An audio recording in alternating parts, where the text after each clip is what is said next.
ಇವತ್ತು ನಾನು ಅವ್ರ ತಂದೆ ಹತ್ರ ಮಾತಾಡಬೇಕಾದ್ರೆ ಅವ್ರ ತಂದೆ ಒಂದು ಶಾಕಿಂಗ್ ವಿಚಾರವನ್ನು ತಿಳಿಸಿದ್ದಾರೆ. ಇವತ್ತು ರಾಜಕೀಯ ಪಕ್ಷಗಳು ರಾಜಕೀಯವನ್ನು ಮಾಡ್ತಾ ಇಲ್ಲ ಅನ್ನೋದಾದರೆ BJP, JDS, ಆಮ್ ಆದ್ಮಿ ಪಕ್ಷದವರು, ಕಾಂಗ್ರೆಸ್ ಅವರು ಯಾರು ಬೇಕಾದರೂ ಉತ್ತರ ಕೊಡಿ. ಈಗ ನಾನು ಕೇಳುವಂಥ ಪ್ರಶ್ನೆಗೆ ನಾನು BJP ಅವರಿಗೆ ನೇರವಾಗಿ ಪ್ರಶ್ನೆಯನ್ನು ಮಾಡ್ತೀನಿ. BJP ಅವರು ಅಲ್ಲಿ ಕಾಂತಿ ಶೆಟ್ಟಿ ಅವರಿದ್ದಾರೆ. ಕಾಂತಿ ಶೆಟ್ಟಿ ಅವರನ್ನು ಇವತ್ತು JP ನಡ್ಡಾ ಅವರು ಬರ್ತಾರೆ, ಸಾಂತ್ವನವನ್ನು ಹೇಳಿ ಹೋಗುವಂಥ ಕೆಲಸವನ್ನು ಮಾಡ್ತಾರೆ, ಅವರ ಮನವಿಯನ್ನು ಸ್ವೀಕರಿಸಿದ್ದಾರೆ. ಆದರೆ ನೇಹಾ ಇರುವ ಕೊಲೆ ವಿಚಾರವಾಗಿ BJP ಅವರು ಇಷ್ಟೆಲ್ಲ ಇಂಟ್ರೆಸ್ಟ್ ತೊಗೊಂಡಿದೆಯಲ್ಲ, ಇದೇ ಹುಬ್ಬಳ್ಳಿಯಲ್ಲಿ ಕಳೆದ 3 ದಿನಗಳಿಂದ ಇಬ್ಬರು ಯುವತಿಯರು ಕಣ್ಮರೆ ಆಗಿದ್ದಾರೆ, ಕಾಣೆ ಆಗಿದ್ದಾರೆ, ಮಿಸ್ಸಿಂಗ್. ಈ ವಿಚಾರವಾಗಿ ಯಾಕೆ ಧ್ವನಿ ಎತ್ತಾ ಇಲ್ಲ? ಬೆಳಗಾವಿಯಲ್ಲೂ ಕೂಡ ಇಂಥದ್ದೇ ಒಂದು ಪ್ರಕರಣ 2 ದಿನದ ಹಿಂದೆ ನಡೆದಿದೆ.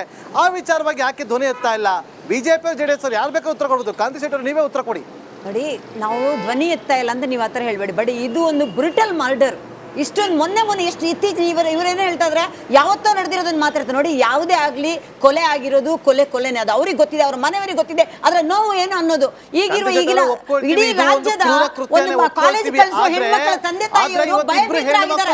ಕಾಲೇಜ್ ಕಲಿಸಬೇಕಾ ಬೇಡವಾ ಅಂತ ಹುಬ್ಬಳ್ಳಿಯಲ್ಲಿ ಕಳೆದ 3 ದಿನಗಳಿಂದ ಇದು ನಾನು ಹೇಳಿದ್ದಲ್ಲ, ಖುದ್ದು ನೇಹಾ ಅವರ ತಂದೆನೇ ಈ ವಿಚಾರ ನಮ್ಮ ಹತ್ರ ಹೇಳಿದ್ದು.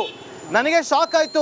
ಇನ್ನು ಇಬ್ರು ಹೆಣ್ಣು ಮಕ್ಕಳು ಕಣ್ಮರೆಯಾಗಿದ್ದಾರೆ, ಅದ್ರ ಬಗ್ಗೆ ಯಾವ ತಲೆ ಕೆಡಿಸ್ಕೊಳ್ತಾ ಇಲ್ಲ. ಎಲ್ಲರೂ ಚುನಾವಣೆ ಅಂತಿದ್ದಾರೆ ಅಂತ. ಕಾನೂನು ಸುವ್ಯವಸ್ಥೆ ಕಂಪ್ಲೀಟ್ ಆಗಿ ಹಾಳಾಗಿದೆ. ಮೊನ್ನೆ ನೋಡಿ, ಇಡೀ ಸಿದ್ದರಾಮಯ್ಯನವರು ಇಡೀ ಆಡಳಿತ ಮಂಡಳಿ ಬೆಳಗಾವಲ್ಲಿ ಇತ್ತು. 42 ವರ್ಷದ ಒಂದು ಹೆಣ್ಮಗಳನ್ನ ಏನ್ ಮಾಡಿದ್ರು, ಬೆತ್ತಲೆ ಮಾಡಿ ಏನೇನ್ ಮಾಡಿದ್ರು ನೋಡಿದ್ರಲ್ವಾ ನೀವು? ಇಂಥ ಪ್ರಕರಣ ಏನ್ ಮಾಡಿದ್ರಿ? ಆ ಹಾನ್ಗಲಲ್ಲಿ ಸಾಮೂಹಿಕವಾದ ಅತ್ಯಾಚಾರ ಆಯ್ತು, ಏನ್ ಮಾಡಿದ್ರಿ? ಇವತ್ತು ಈ ತರ ಬರ್ಬರವಾಗಿ ಹತ್ಯೆ ಆಗಿದೆ, ಆದ್ರೂ ಮೀನಮೇಷ ಎಣಿಸ್ತಾ ಇದ್ದೀರಾ. ಏನ್ ಮಾತಾಡ್ಬೇಕು?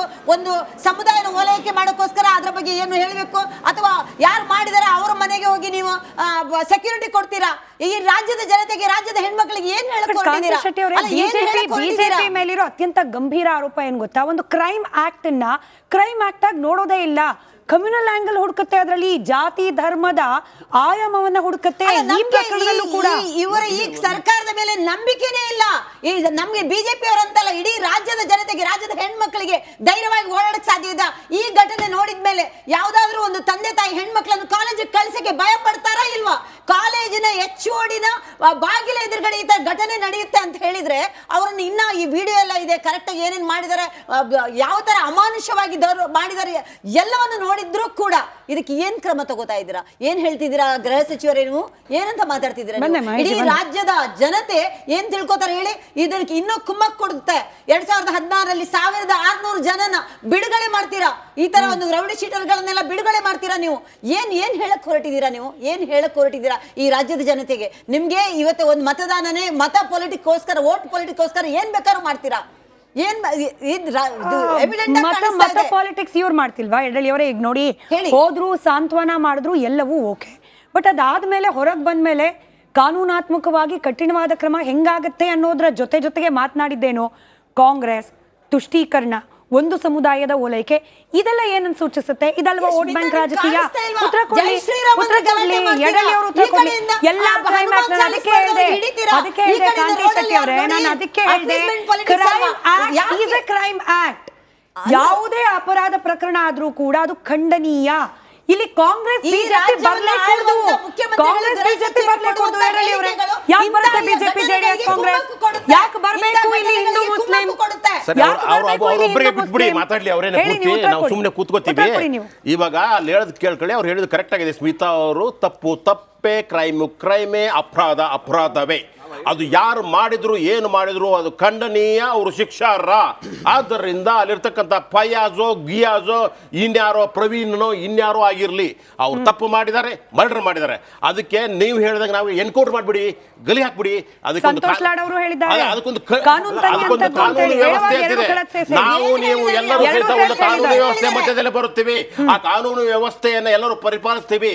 ಅದನ್ನ ನ್ಯಾಯಾಂಗ ಮಾಡಬೇಕಾಗಿರೋ ಕೆಲಸ ಈ ಸರ್ಕಾರ, ಯಾವುದೇ ಸರ್ಕಾರ ಇರಲಿ, ನಿಮ್ಮ ಸರ್ಕಾರ ಇರಲಿ, ಅದು ಏನ್ ಮಾಡುತ್ತೆ, ಯಾವುದೇ ಒಂದು ಅಪರಾಧ ಆದ ತಕ್ಷಣ ಮೊದಲನೇದಾಗಿ ಬಂಧಿಸುತ್ತೆ. ಬಂಧಿಸಿದ ಮೇಲೆ ವಿಚಾರಣೆ ಮಾಡುತ್ತೆ. ವಿಚಾರಣೆ ಆದ ಮೇಲೆ ಅವನು ಎಷ್ಟು ಮಟ್ಟಿಗೆ ಶಿಕ್ಷಾರ್ಹ ಅಂತ ಯೋಚನೆ ಮಾಡಿ ಅವನು ಶಿಕ್ಷೆಯನ್ನು ಕೊಡುತ್ತೆ. ಇದು ನ್ಯಾಯಾಂಗ ಮಾಡ್ತಕ್ಕಂಥ ಕೆಲಸ. ಆಯ್ತು, ಆಕ್ರೋಶ ಇದೆ, ಅಲ್ಲೊಂದು ತಾಯಿ ಒಬ್ಬ ತಂದೆ ಮಗಳನ್ನ ಕರ್ಕೊಂಡಿದ್ದಾರೆ. ಅದಕ್ಕೆ ರಾಜಕೀಯ ಪಕ್ಷ ರಾಜಕೀಯ ಯಾವ ಸಂಬಂಧ ಇಲ್ಲ. ಎಲ್ಲಾ ರಾಜಕೀಯ ಪಕ್ಷದಲ್ಲಿ ಎಲ್ಲಾ ಕಾಲಘಟ್ಟದಲ್ಲಿ ಕಾಂಗ್ರೆಸ್ನನ್ನು ಒಳಗೊಂಡು ಎಲ್ಲವೂ ನಾನು ಹೇಳ್ತಾ ಇದ್ದೆ, ಕಾಂಗ್ರೆಸ್ ಇರ್ಲಿ, ಬಿಜೆಪಿ ಇರ್ಲಿ, ಜೆಡಿಎಸ್ ಇರ್ಲಿ, ಎಲ್ಲಾ ಪಕ್ಷಗಳು ಇರ್ಲಿ. ಈಗ ಆಮ್ ಆದ್ಮಿ ಪಕ್ಷ ಬಹಳ ಅದ್ಭುತ ಅಂದ್ರೆ ಏನು, ಡೆಲ್ಲಿಯಲ್ಲಿ ಆಗ್ಲೇ ಇಲ್ವಾ ಮರ್ಡರ್ಸ್ ಗಳಾಗಿಲ್ವಾ? ಎಲ್ಲಾ ಕಡೆಗೂ ಆಗ್ತವೆ. ಈ ಕ್ರೈಮ್ ಈಸ್ ಕ್ರೈಮ್ ಅಂತ ಕರೆಕ್ಟ್ ಆಗಿದೆ.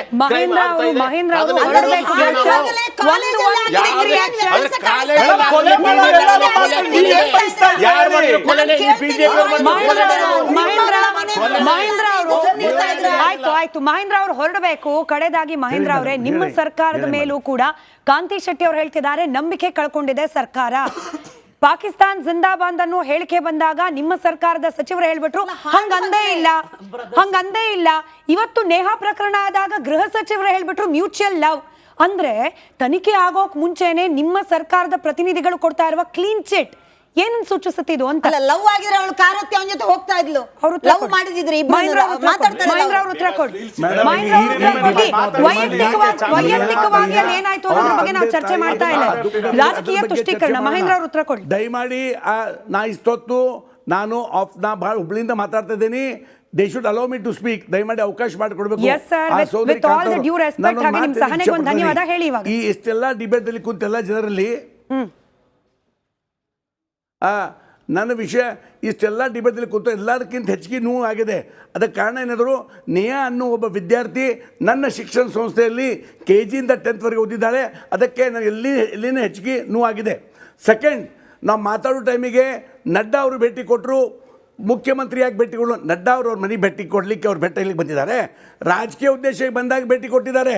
ಸೆಕೆಂಡ್, ಉಡುಪಿಯಲ್ಲಿ ಪ್ರವೀಣ್ ಚೌಗ್ಲಾನವರು 4 ಮಂದಿ ಮುಸ್ಲಿಂ ಪರಿವಾರದ ಕಗ್ಗೊಲೆ ಮಾಡಿದಾಗ ಈ ಎಲ್ಲ ಮಂದಿಯಲ್ಲಿ ಹೋಗಿದ್ರು.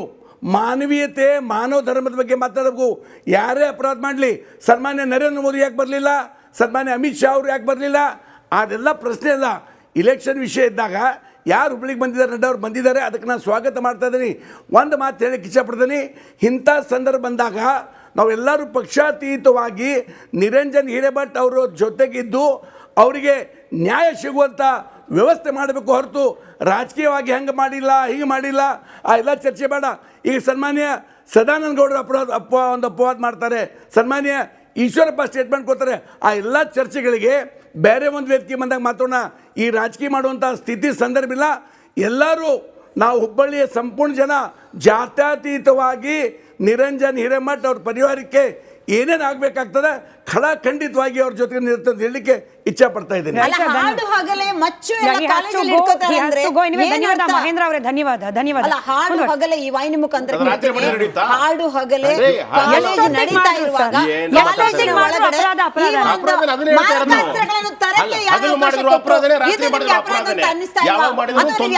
ಹೋಲಿಕೆ ಮಾಡ್ತಿದ್ದೀರಾ?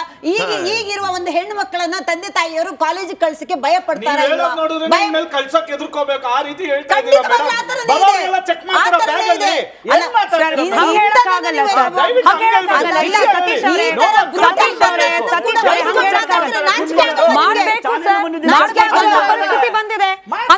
ಈಗ